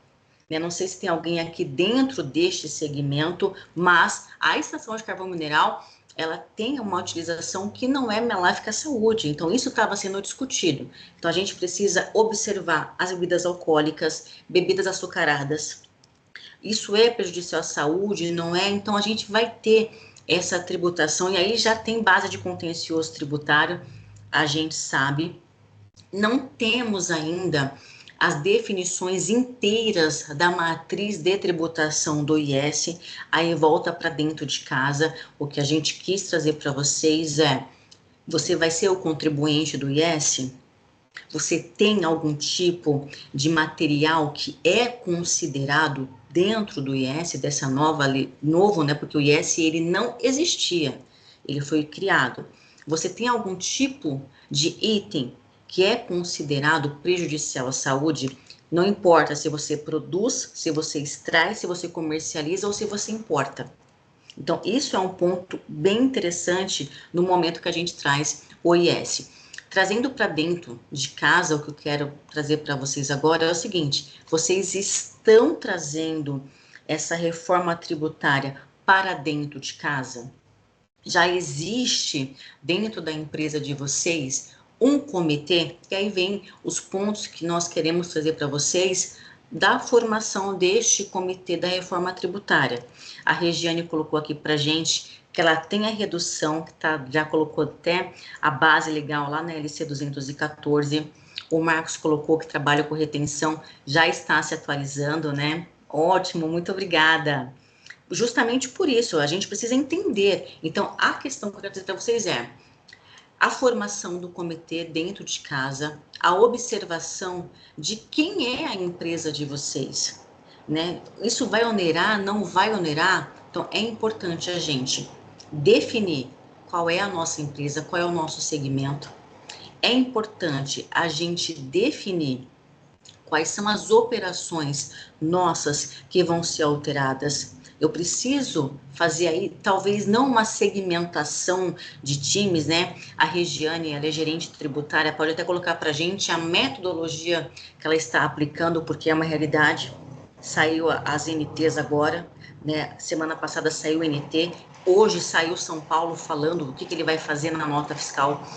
Como nós vamos separar as nossas áreas, porque nós precisamos de pessoas que apurem os tributos, que mantenham a nossa operação rodando, mas nós precisamos de um outro time que esteja dedicado a entender campo de nota fiscal, e a gente sabe que cada campo de nota fiscal vai representar um campo dos nossos SPEDs. Então, eu preciso entender exatamente isso. E o nosso tempo está passando. Então, primeira lição de casa que a gente tem que levar, e é o que eu quero trazer para vocês de insight, a formação desse grupo de estudos, deste comitê de implementação, de aplicação da reforma tributária, entendendo quem é a sua empresa, se ela tem regime diferenciado, se ela tem regime específico, se ela vai passar a ser contribuinte do IS, se ela é contribuinte do IPI ou não, se já está sendo observado a formação do preço. Aí, se vocês quiserem, eu até disponibilizo junto com o material que nós vamos mandar aí uma fórmula para que vocês possam fazer as apurações. Por quê? O imposto vai ser por fora. Algo que a gente só tem hoje com o IPI e com o ICMS-ST. Isso vai onerar o nosso tributo. É claramente, se a gente colocar R$100, a conta que a gente fez lá quando a gente começou no tributário, calcula ICMS por dentro e tira, desfaz a base, né? Desconstrói a base e calcula por fora. Gera uma diferença. Aumenta a nossa base. E aumentando a base, aumenta o nosso preço de venda final. Então, eu preciso fazer uma simulação. Talvez não de todas as suas mercadorias, mas talvez ali por amostragem, entender qual que vai ser o ônus que isso vai trazer na formação de preço. Porque uma vez que eu passo a calcular por fora, a minha margem vai ser modificada. Um outro ponto que eu quero trazer para vocês, empresas do Simples Nacional, façam as contas também. Eu vou fazer o recolhimento regular do IBS e da CBS para fornecer crédito para os meus clientes ou não vou? Então, a primeira lição de casa é, eu vou separar os meus times ou não, eu não vou separar os meus times. Eu vou fazer concomitante, eu vou deixar uma pessoa reservada, não vou. Eu já sei quem é a minha empresa, eu já sei quais são as minhas operações, eu já sei quais são as notas fiscais, que tipo de documento eu tenho. Eu tenho um CTE, eu tenho uma NFE, eu tenho uma NFSE, porque agora a gente tem o módulo do documento fiscal eletrônico. Então, eu já estou preparada a partir do meu tipo de atividade? O meu município já se pronunciou? Ele vai abrir os campos, já está abrindo os campos? Sou contribuinte do ICMS? Estou preparada para receber esses documentos? Então, os novos campos já estão sendo discutidos, já tem tag para os novos campos, né? Olha aqui a Cristiane. Tem uma dúvida. Os valores... Essa é boa, Quer responder, mestre? Responde para ela, se quiser. Pelo menos acho que, Cristiane, obrigado aí pela contribuição, e essa questão é bem interessante. Primeiramente, se todo mundo entendeu o que a Cristiane está perguntando aqui, né? A professora Camila está falando de uma situação que a gente vai ter uma tributação por fora, mas nós não estamos falando desde o início aqui, né, da apresentação, sobre os tributos que já existem, né? PIS/COFINS, que por enquanto ele vai perdurar, né? E ali ela está perguntando de ICMS e ISS. Se o próprio recolhimento de IBS e CBS, né, ele vai estar dentro da base, ele vai ter que estar dentro da base desses tributos enquanto eles existirem. Olha, não tem um posicionamento ainda final, né, mas pelo que a última história que eu tenho aqui na cabeça tem um projeto de lei ou uma MP, né, sendo trabalhada no Congresso, tá? Não sei se você tem outra informação, Camila, mas tem né, uma situação legislativa para que isso não seja incluído, tá? Não seja incluído. Então, hoje, né, a gente teria que entender que isto, por enquanto, estaria na base, tá? Eu acredito que saia alguma coisa até lá. Você teve algum outro posicionamento, Camila? O que acontece, André e Cristiane, né, todos que estão participando? Nós tivemos, né, vamos contextualizar, a tese do século desconstruindo a questão dos tributos, incluindo na base do tributo. Então, para a formação da base de cálculo do CBS e do IBS, eles mesmos não compõem as suas bases. Primeiro ponto. Na transição que a gente vai ter de alíquota teste, no ano que vem a gente vai ter a alíquota teste das contribuições e depois em 27 as alíquotas testes do IBS, eles vão ser recolhidos e depois restituídos. Então, a formação das bases não faz a composição. O que nós precisamos entender é que o governo ele entendeu o que aconteceu com a exclusão da base do PIS e COFINS, do ICMS, e as teses filhotes que tirou o ISS da base do ISS, o PIS e COFINS da base do PIS e da COFINS. Eu sou uma pessoa, né, quem já teve aula comigo sabe que eu fui uma das pessoas que se posicionou com relação a essa exclusão, tive causas ganhas com relação à exclusão da base do PIS e COFINS do ICMS. Então, a formação da base de cálculo do IBS e do CBS não contempla tributos. Nesta fase de teste 1, contribuições, fase de teste 2, impostos, a gente vai recolher um percentual, 1,9 agora em 27 de CBS, em 27 0,05 com 0,05, porque os estados vão definir essas alíquotas. E pessoal, um ponto importante também, que tem muitas situações que ainda não estão pacificadas, tá? Split payment, por exemplo, por que eu não trouxe o split payment para a gente discutir aqui? Justamente por isso, porque tem coisas que ainda na legislação tudo é aceito, mas no dia a dia você não consegue operacionalizar. Exemplo disso é o split payment. Então, tem situações que ainda não estão clarificadas, mas a composição da base de cálculo, governo já sabendo que o contribuinte foi atrás e realmente foi, de fato, uma tese que tirou muito dinheiro dos cofres públicos, né? Tanto é que logo em seguida o governo tirou do crédito da entrada. Então, não faz parte da base e justamente vai impactar, sim, na formação do preço. Um outro ponto que vai impactar é, de fato, o cálculo por fora. Então, quando a gente pega a legislação, ele já se posiciona que os tributos não foram parte dos tributos, tá? Isso está pontuado, então não vai fazer e, de fato, vai afetar a formação do preço, que é um ponto que eu quero trazer para vocês aqui também, com essa questão da implementação da reforma dentro da nossa empresa.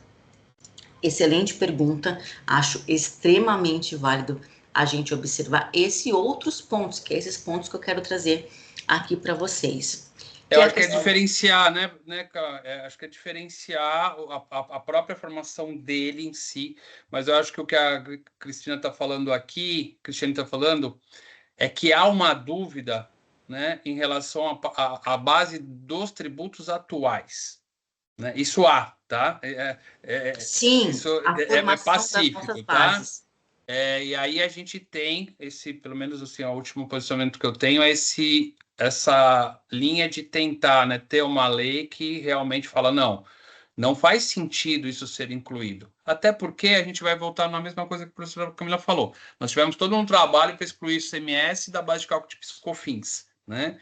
E quando o legislador, né, formulou a reforma tributária, ele pensou, né, e colocou esse conceito na reforma. Então, não faria sentido eu ter isso sendo colocado, sendo base de outros tributos. Eu acredito, tá, Cristiane, que a gente vai ter algo em breve em relação a esse posicionamento, tá? Vê se eu estou correto aí na tua dúvida.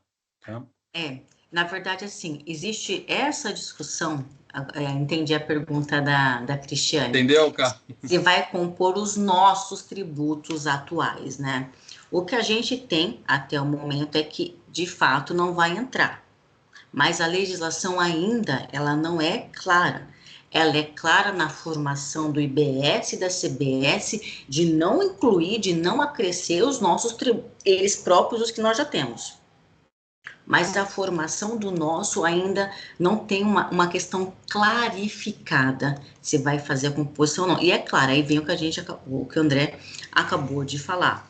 Não existe, de fato, ainda uma base legal concreta que estipule isso.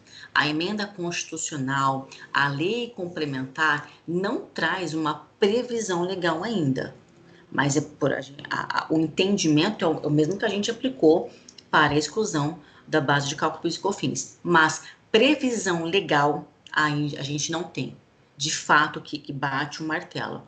Ainda não temos. Assim como não temos ainda um monte de legislações. Por quê? Lembram, 2024 e 2025 os 2 anos que estão destinados para as emissões das legislações ordinárias, complementares e normativas. Então, a gente tem esse período aonde nós vamos ainda ter novas observações, novos direcionamentos. Então, é importante, sim, a gente acompanhar, mas, Cristiane, de fato, ainda não tem um posicionamento, mas a gente aplica o que a gente entende. E até porque, mas eu entendo que você quer para fazer a projeção, mas até lá, até o final do ano, que vai ter todas as emissões, né, de legislações complementares, ordinárias e normativas, que a gente vai ter um esclarecimento pautado na lei. Mas, por enquanto, é só entendimento.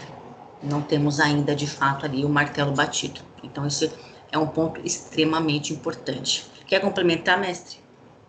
Perfeito. Cristiane? Não muito, né, Pro? Pode falar, Pro. Eu queria. Não estou muito satisfeita, mas é o que temos por enquanto. Mas olha, além desse ponto, né? Um ponto que está deixando muito desconfortável, principalmente a gente contador, é a questão do split payment. Porque fere totalmente a competência e coloca uma atribuição ainda maior de fazer controle de conta gráfica de quem pagou e quem não pagou para ter direito creditório. Então, vejam que nós precisamos, sim, trazer a reforma tributária para dentro de casa. Já é um fato, já existe uma emenda à Constituição, já existe uma lei complementar nacional. Lembra, nós falamos da 87 de 96, da 116, então, já é um fato, ponto. Documentos fiscais já modificados, ponto. SPED, campos novos, ponto. Definição de que teremos um comitê gestor que vai distribuir o recurso, mas ainda temos muitas coisas a serem clarificadas. Um outro ponto ainda, né, para a implementação desse comitê que a gente está discutindo com vocês é esse diálogo junto com as outras áreas, e neste ponto quero falar sobre a área de TI, sobre a criação desses novos campos. Nós tivemos emissões de nota técnica desde 2024. Então, a gente já tem um ambiente que está sendo preparado para homologação. É lá em setembro de 25, que nós estamos no mês 4, mês 9, daqui a pouco está aí. Então, essas observações desses novos campos, é preciso que a gente já comece a fazer olha, nosso sistema está preparado, nós temos que pagar por essas implementações ou não, é demanda legal? Os nossos contratos, nós temos contratos, aqui são insights para vocês trazer para dentro de casa. Nós temos contratos firmados a longo prazo? Esses contratos com fornecedores são fornecedores do Simples Nacional? Ou não são do Simples Nacional? Se são, eles poderão me trazer crédito? Eu sou uma RPA, né? Primeira coisa, montei o meu book tributário de quem é a minha empresa. Quem é a minha empresa? a minha empresa é uma empresa de serviço, é de comercialização, ela vai ser contribuinte do IS, ela é ainda contribuinte do IPI, ela é regime diferenciado, ela é regime especial? Primeiro ponto é esse, para entender se essa carga tributária vai aumentar ou não vai aumentar de acordo com o que a gente tem hoje. Próximo passo, estou dialogando, é multidisciplinar com minha área de tecnologia, já estão buscando esses novos campos, a construção desses novos campos. Um outro ponto extremamente importante, tá, a gente não tem definido o split payment como de fato funcionando. Existem muitas, até o próprio governo não operacionalizou isso. Como que vai ser isso? A gente precisa acompanhar isso. E se for dessa forma, eu tenho como controlar?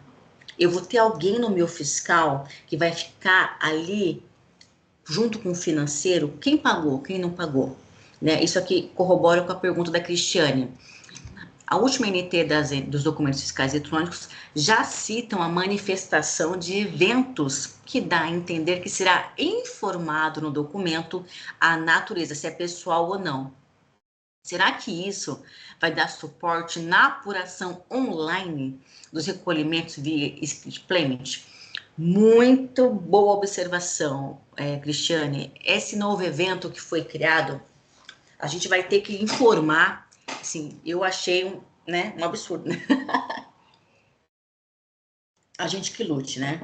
Nós teremos sim que fazer a manifestação, teremos um novo evento para manifestar, discriminando a natureza desse item, né? Porque se for de natureza pessoal, não há que se falar em direito creditório.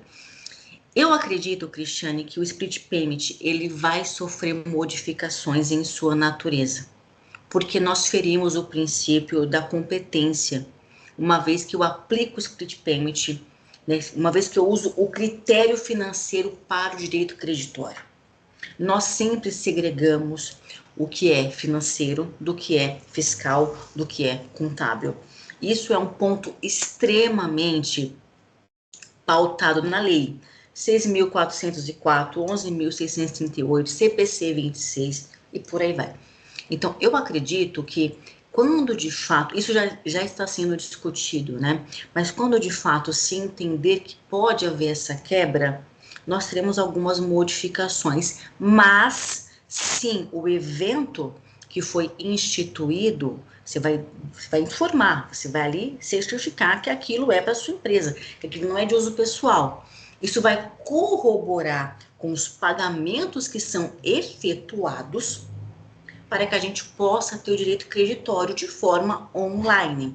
Professora, aí vem a questão, né, que eu vi até numa outra discussão, de trazer as apurações em conta gráfica diariamente. São todas as empresas que têm a possibilidade de apurar online? Será que nós teremos a capacidade de capital humano, de fato, de ter esse controle, de considerar conta gráfica? Eu trabalhei com Mato Grosso. Quem já trabalhou com Mato Grosso, antes de 2018, a gente fazia isso, a conta gráfica. Mato Grosso parava na barreira, tinha que apurar diariamente o ICMS. É super difícil. Imagine-se numa operação completa onde se aplica base ampla e neutralidade. Então, esta apuração online para ter o direito creditório é algo que a gente vai precisar discutir. Mas é claro que já está amarrado o novo evento, assim como os novos campos, assim como a discussão de como vai funcionar o split payment. Então, isso é extremamente delicado, né? A Cristiane colocou, obrigado pelos comentários, essa é a questão. Então, eu não sei como é que vai fazer. Eu e todo mundo, né, pessoal? Porque como é que a gente faz? Comprei a mercadoria, o que a gente aprende? Quem é contador aqui? O que nós aprendemos?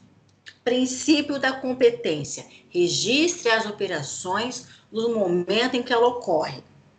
Independentemente se vai o seu pagamento. Aqui tem meus alunos, né, da graduação de contábeis, é o que a gente discute. Registro da operação no momento em que ela acontece. Ponto. Vou receber, depois a gente trata isso no fluxo de caixa. Mas nós registramos as coisas no momento em que elas acontecem, para ter o direito, até tributação. Agora, imagine só, parcelei 12 vezes. Parcela 1, acredito tanto. Parcela 2, acredito tanto. Não paguei a parcela 3, não acredito. Pulei a 3. Aí paguei a parcela 4. Aí eu vou... Como é que vai ficar a nossa vida? Então, esperamos que o split payment sofra alguma modificação, porque ficará difícil a nossa vida, né? Outro ponto que eu quero trazer aqui, Messi, quer fazer alguma pontuação do split payment? Eu confesso que o split payment, nos últimos tempos, eu não vejo mais pessoal falando sobre split payment. A gente Então, largou isso, né? A gente largou de...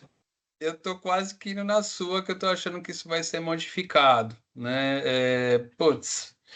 E assim, né? Fora o split payment, você tem 3, 4 opções lá de pagamento, né? E que cada um você vai ter que dar uma tratativa. Imagina, né, a salada que isso não vai dar. Nesse exemplo que você deu em relação ao parcelamento, eu já vou ter um problema, né? Então, eu acho que a gente vai ter ainda alguma novidade em relação, né, falando como split payment, né? Exato. E a gente pode até, na verdade, ter, né, quando a gente fala em fato gerador, que eu ligo muito isso também, quando a gente, se vocês forem lá, numa leitura simples, né, logo no início, qual que é o fato gerador do IBS-CBS? Ele tem aqueles famosos verbos, né? Pagamento, crédito, remessa, né? Então, que me lembra muito a legislação do imposto de renda retido na fonte, né? Que eu queria tributar de qualquer jeito. Então, eu coloco 450 verbos ali, né? Que vão ocorrer. Então, a gente teria aí uma situação, né, por exemplo, de um pagamento antecipado. Putz, como que eu vou fazer um pagamento antecipado? Né? Então, eu acho que a gente vai ter que aguardar a cena dos próximos capítulos também, tá? Concordo, tá? Eu acho que isso deveria até ser enfrentado de uma forma mais criteriosa. Quando a gente fala em caixa de competência, isso deveria ter falado, meu, não dá para fazer, não, tudo bem, você quer fazer um recolhimento através dos bancos, mas vamos sentar aqui e vamos repensar a forma, né? Não dá para colocar a goela abaixo isso, né? Concordo Exatamente. plenamente. Eu acho que isso é verdade. A gente tinha muita discussão sobre split payment, né? Eu fui uma pessoa que tentou fazer, né, assim, cálculos e fica difícil o controle. Fica realmente muito difícil o direito creditório vinculado à liquidação financeira, né? E aí a gente tem, o split payment funciona bem. O nosso país, a nossa cultura, ela não é uma cultura de pagar à vista. A gente, com o dinheiro na mão, a gente quer fazer parcelamento. A gente tem um risco sacado, que é quando o próprio fornecedor financia, né? A gente viu isso, essa operação contábil ficou muito conhecida por conta das americanas, mas é uma prática de mercado. Então, nós temos uma cultura de parcelamento, até para que a gente possa vir recebendo e pagando, né? Então, isso é bom quando a gente observa pagamentos à vista. Mas pagamentos à vista não é a nossa realidade. Então, isso bate muito forte com isso, não é a nossa cultura e vai de contra o que nós entendemos pela legislação a 11.678 a 6.404, que é o princípio da competência. Então, vamos esperar e, claro, a gente colocado split payment, a gente vai precisar de recurso para fazer essa otimização sistêmica. Precisa dos bancos se posicionarem, porque essa segregação vai acontecer no momento do pagamento. Então, é preciso ainda muito mais critério para implementação, coisa que não se tem ainda pela base legal da reforma tributária para a implementação do split payment. Temos as operações aqui dos nossos SPEDs, como que a gente vai observar esses novos campos dentro do SPED. Aí vem novamente o contexto de fazer ali talvez uma reunião, abrir uma demanda, um bate-papo com o TI, porque essas novas tags, esses novos eventos vão reverberar dentro dos nossos SPEDs. Então a gente precisa criar um cenário, um book tributário, observar os nossos cenários, encaixar as nossas empresas para verificar se a nossa área de tecnologia está preparada para essas atualizações sistêmicas. Porque o que se espera, pessoal? Se espera que no futuro não distante, que a nossa obrigação, ela já está praticamente online. A gente tem PGD no grupo SPED, nem está mais em todos. E-Social, RINF, DCTF Web, Perdicomp Web, a DIRB. Então, a gente tem o RINF, a gente tem este online. Então, é preciso que as nossas empresas de tecnologia observem o impacto sistêmico, as integrações, as interfaces, é extremamente importante. E isso a gente vai observar na construção desse book de diagnóstico. Deixa eu identificar aqui a minha operação, deixa eu identificar a minha empresa, eu preciso ver as tratativas que eu preciso ter. Inclusive, a tratativa tá, o meu preço vai aumentar ou não vai aumentar? Eu vou mudar a precificação do meu produto? Eu também vou precisar desse apoio do TI. Então, é importante a gente começar essa discussão sobre as mudanças sistêmicas. E ainda dentro dessa questão das metodologias de precificação, eu preciso entender qual que é o fluxo de precificação que a minha empresa adota. Por quê? Vai sofrer alterações. Eu vou começar a calcular esses tributos por fora. Vou precisar entender se eu vou manter os mesmos fornecedores. Um outro ponto é a questão do creditamento. Uma vez que a gente observa a base ampla, eu tenho possibilidade de crédito diferente do que eu tenho hoje. Hoje a gente apura PIS e COFINS à luz da essencialidade e relevância. Atualmente, a 2153, a IN 2153 está linda. Quem é mais velho de fiscal que pegou a 1911, né? Quem apurava PIS e COFINS baseado na IN 1911, lembra o inferno que era, que a gente não sabia o que tinha que tomar crédito, era extremamente complicada e veio melhorando, veio a 21, 22, depois veio a 2153, mas ainda ali pautada na essencialidade e relevância.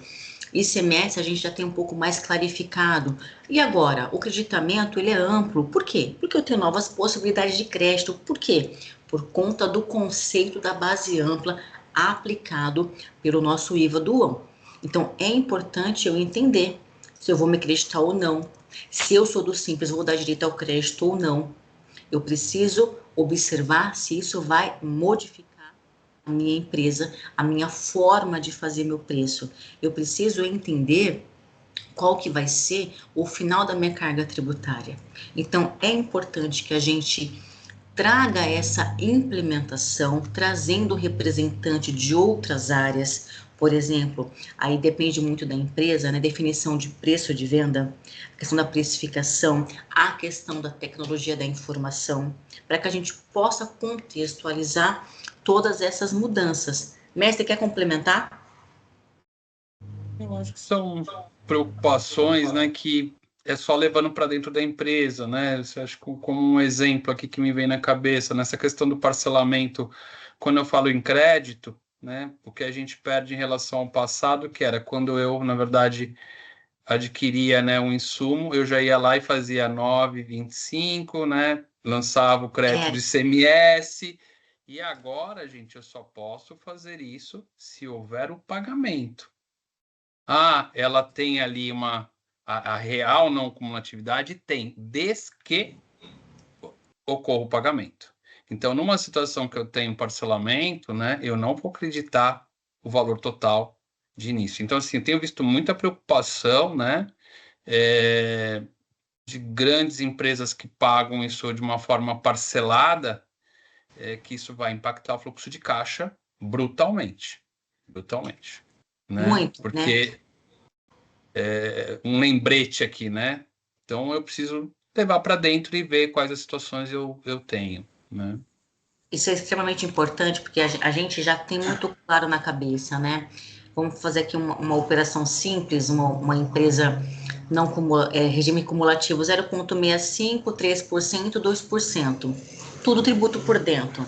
E com todo o tributo por fora, numa alíquota média de 27%, que a gente vai ter ali 9,30 de CBS e 19 e pouquinho aí, 18 e pouquinho de IBS. Então, veja como muda tudo. Eu tenho ali a tributação calculada por dentro, em alíquotas já conhecidas, e agora eu vou tributar por fora, em alíquotas ainda não conhecidas.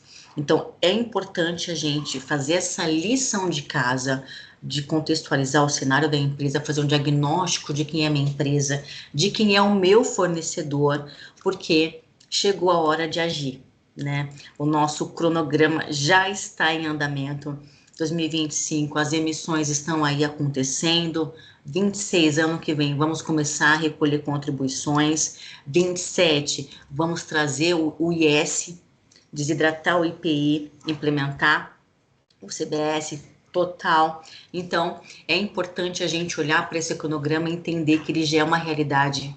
A gente não pode mais esperar. Nós da área fiscal precisamos entender esse novo cenário e trazer para dentro de casa o que a gente precisa mudar. São esses os insights né, queria trazer para vocês, para que vocês possam construir os comitês dentro das empresas de vocês. E teremos outros encontros também para discutir os impactos, nível de conformidade, como que nós podemos fazer essas apurações. Saindo novas regulamentações, INs, a gente vai trazer para vocês, mas o importante é que vocês já entendam que é agora, já começamos a reforma tributária, é preciso que a gente identifique os gaps, as vantagens, o que a gente tem de benefício, o que a gente não tem de benefício e comece a fazer para dentro de casa. Eu quero agradecer a participação de todos vocês, quero agradecer o André ter aceito o nosso convite, pessoal que está em casa aqui, muitíssimo obrigada pela participação, aguarde o certificado de vocês. Mestre, quer falar? Eu acho que assim, como um próximo passo, né? Acho que a gente não vai talvez ter tempo para abordar aqui, mas só uma sugestão. Se preocupem com o que vocês têm hoje lá de créditos, né? PIS e COFINS a recuperar, né? Vou recolher ICBS, posso, né? Compensar esses tributos entre eles. Então, deem uma atenção em relação a esses créditos também, que a gente, né, não teve oportunidade. E acho que fica também uma sugestão, professora Camila, de talvez abordar isso na próxima live, né? Fico à disposição também, e a gente, se quiser fazer algo mais detalhado em relação aos créditos, a Do gente falar um crédito. pouquinho disso, né? Mas agradeço aí a oportunidade, estou sempre à disposição de todos também. E a ideia são troca de ideias, né? Um ajudando o outro em relação a este conhecimento. Perfeito. Sobre isso, pessoal, a gente vai ter uma aula só de gestão de crédito, porque a gestão do crédito ela vai impactar quem tem crédito acumulado, quem tem muito crédito guardado, vai vender para o fornecedor. O que a gente pode fazer com esses créditos? Nós vamos trazer sim uma aula de gestão de créditos, que eu estou montando, porque realmente, observando o PIS e COFINS, é bem denso, mas nós vamos trazer sim gestão do crédito para vocês. Estamos anotados, pessoal. Vamos anotar. Pessoal, muito obrigada. Vou Camila? passar a palavra para o Mário. Camila. Mário, pode Camila, falar, querido.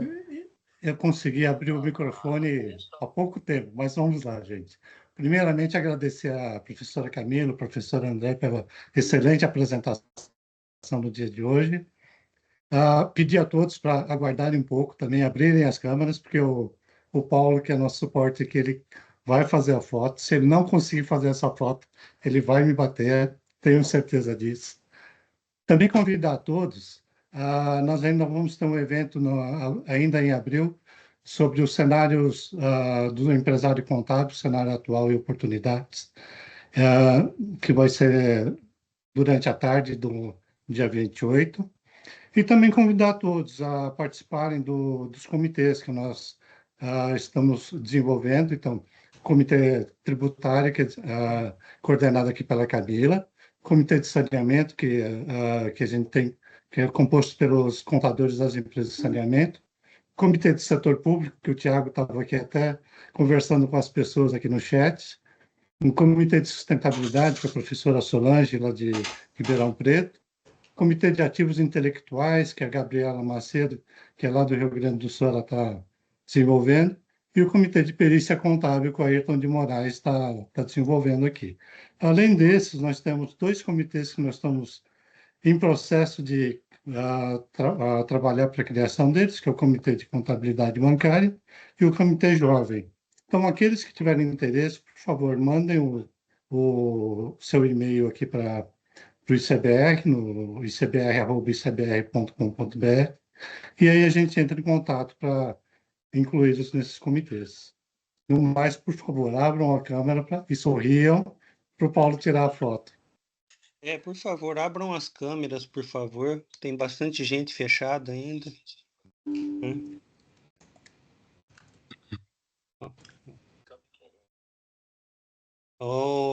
Otfried, Marcos Araújo, Gabriel Duque. O pessoal está sem câmera. Ah, tá. Então tá bom, vamos como estamos. Sorrindo.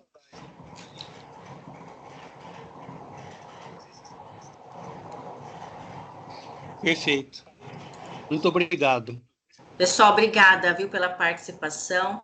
Eu estou à disposição. Vamos trazer mais temas. Se tiver sugestão de tema também, pode trazer. A gente está sempre à disposição, viu? Fiquem com Deus. Muitíssimo obrigado e até a nossa próxima aula.